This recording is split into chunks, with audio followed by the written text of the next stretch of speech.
Wednesday edition, PFT, OT, Peter King, Mike Florio here to discuss some of the things we weren't able to get to or at least fully develop the way we would have liked to during that 2-hour program that we completed on Wednesday morning from 7 to 9 a.m. Eastern on NBCSN.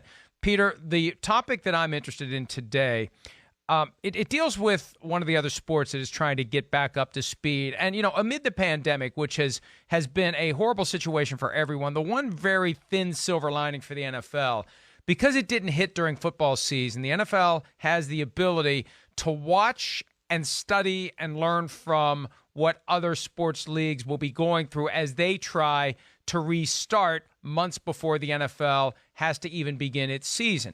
And what's going on with baseball right now is very interesting to me because you've got the owners and the players trying to work out terms of a financial arrangement where they can play games, share revenue, which will result in far less money going to the players than they're supposed to get under the labor deal, because if they play the games, the players get paid, period. They've negotiated their contracts. They have no cause to say we'll take less money.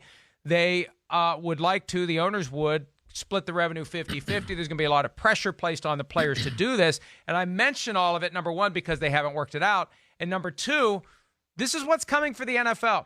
The NFL and the NFLPA, at some point, if there's any adjustment made to the way this season unfolds, if there's any material change to the working conditions for the rank-and-file NFL player, there will have to be a negotiation between the league and the union. They will have to come to an agreement. And it's quite possible that the union will say, sorry, we're not agreeing. And then we get into this PR battle. Who's standing in the way of people having football? And these are all things that we have to be ready for, because what baseball deals with as it tries to get back on the field, we could see the same things coming up for the National Football League. Mike, I wrote in my column last week that essentially the NFL is going to have an uncomfortable, non-traditional season, if there is a season.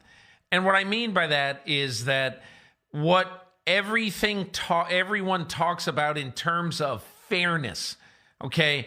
Everybody has 8 home games, 8 road games. Everybody gets to go in their facility, let's say, by July 15th. Everybody gets to do this. It's all equal. That's not going to be what happens in 2020. I think that both teams and players, the league office, they have to look at 2020 as a one-off. If you want to play football, there are going to be some things that happen in this year that for some teams are not fair. And if people are going to go to war, if the union and the league are going to go to war over things like, will the 49ers move training camp to Colorado Springs? I mean, and they're not. I have no idea what any team is going to do. But I'm saying if Team X moves training camp away for, say, 3 weeks or 4 weeks, whatever it is, and, you know, there's going to have to be a little bit of a relationship between Roger Goodell and D. Smith to basically say, listen, some of these things are going to be uncomfortable.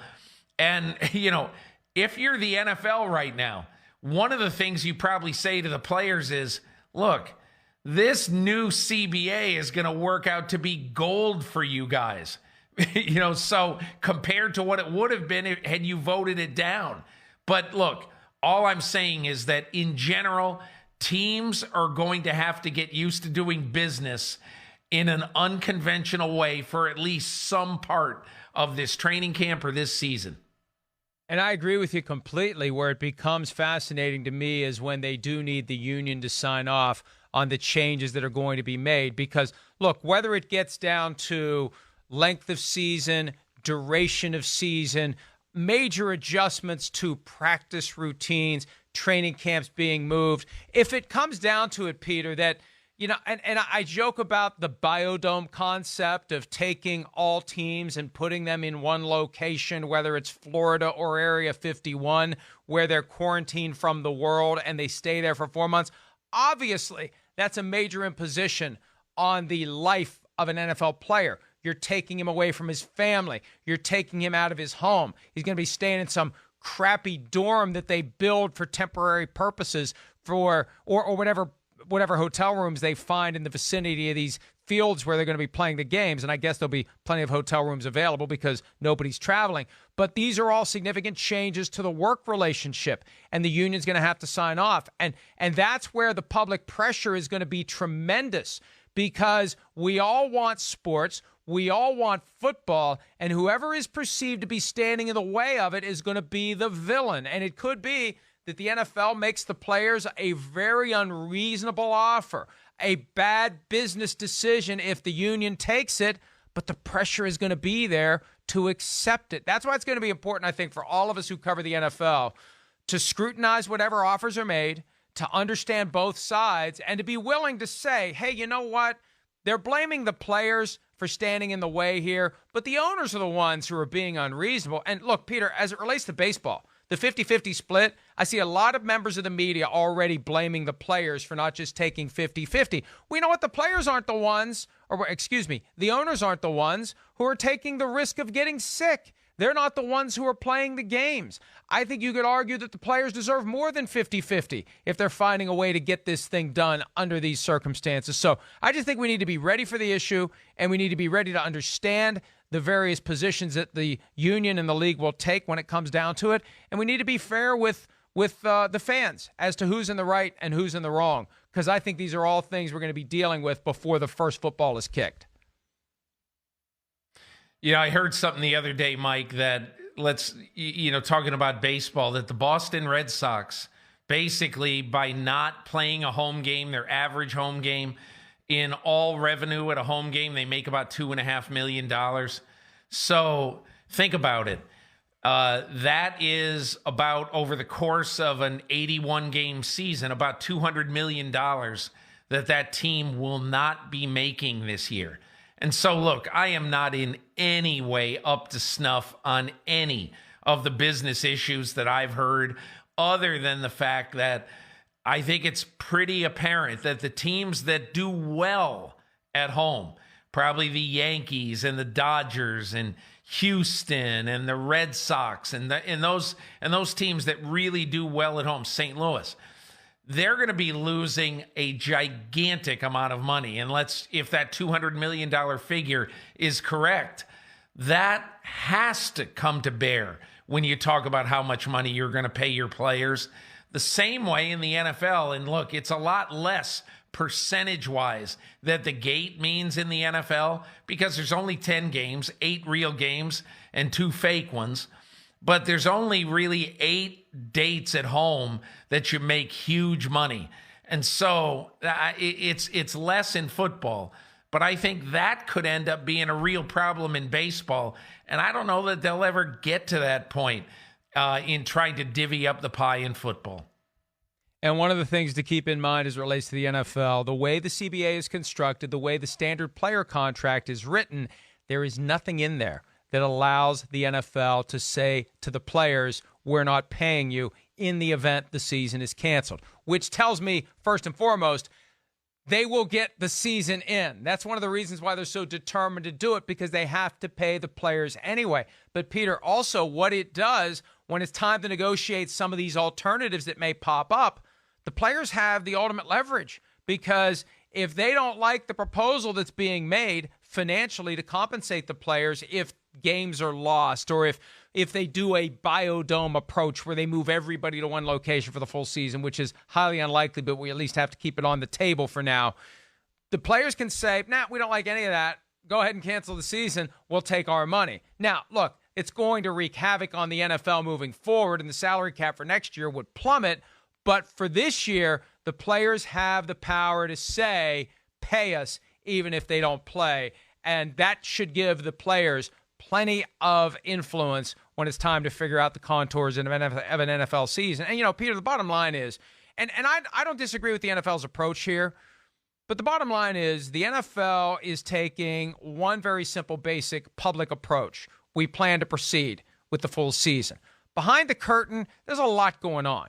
And they've done a good job of not letting it out, of not letting it leak, and keeping the teams in line. Right. But, this thing can go a lot of different ways. And they're not going to tell us which way it can go until they decide this is the way it will go. And, Mike, they shouldn't have to say anything. They shouldn't have to say anything at all. And if I were them, I'd be keeping it quiet. The NFL kept it quiet. They normally make Howard Katz and his people available to discuss the schedule. They didn't this year. Why? Of course we know why. Because everybody was going to ask about the hypotheticals. They don't want to talk about the hypotheticals.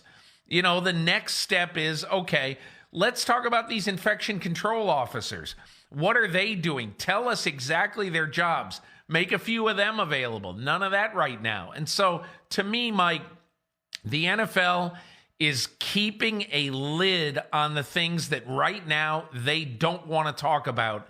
But eventually, we are going to get to see a little bit how the sausage gets made, because there will be players involved in these negotiations with the league.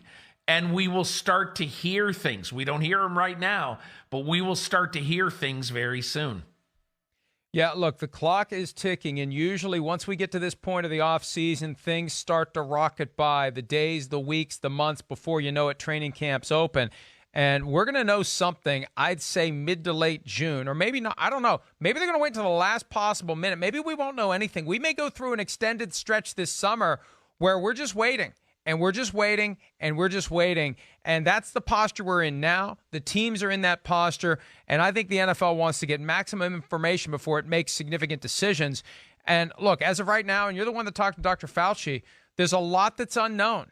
We've learned a lot about the virus. There's still much more to learn, but there's a long way to go to get to a point where we can have any confidence, Peter, about what's going to happen. I hope to hell there's football. And it amazes me, to get back to the Twitter trolls that you called out at the end of the program today when we were talking about things we've had a lifetime fill of. It's amazing to me how many people on social media specifically, but elsewhere, who believe that if you dare to discuss the challenges that the NFL will face to get back on the field, you are in some way rooting against football happening.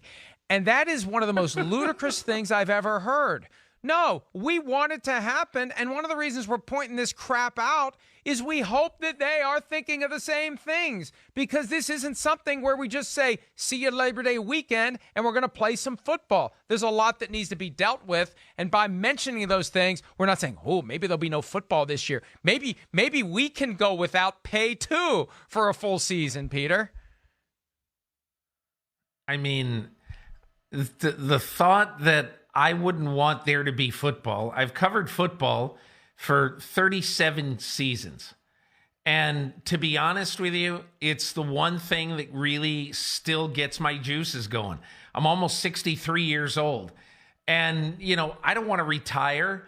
I don't want to have nothing to do this fall. I don't want to be writing about business all the time and what's going on off the field and all this other stuff. I want to be writing about the great Patrick Mahomes and Lamar Jackson coming to defend his MVP title, how Tom Brady is going to do. Who doesn't want to see how whether you hate him, whether you love him, who doesn't want to see how Brady's going to play? They put the Tampa Bay Buccaneers on 9 times on national television this year. 9 times. They haven't been on national TV 9 times in their existence. So, I mean, to suggest that we don't want to see football, come on. But Peter, you didn't get the memo, apparently, because we as card-carrying members of the liberal media are abhorrent of toxic masculinity, and we want nothing more than football to die, even though our livelihoods have been tied inexplicably and irrevocably to football. Not inexplicably. What's the word I'm looking for? I don't know. I'm out of gas. We've been doing this for 2.5 hours now. Bottom line is we love football. We want football, and we want to help football identify all the issues that it needs to identify and resolve before football can happen in a responsible and effective way in 2020. That's it for PFTOT. Peter, great work today. We'll check out Football Morning in America. We'll check out the interview of Dr. Fauci on the Peter King podcast, and we'll see everybody back on Thursday for another edition of Pro Football Talk Live.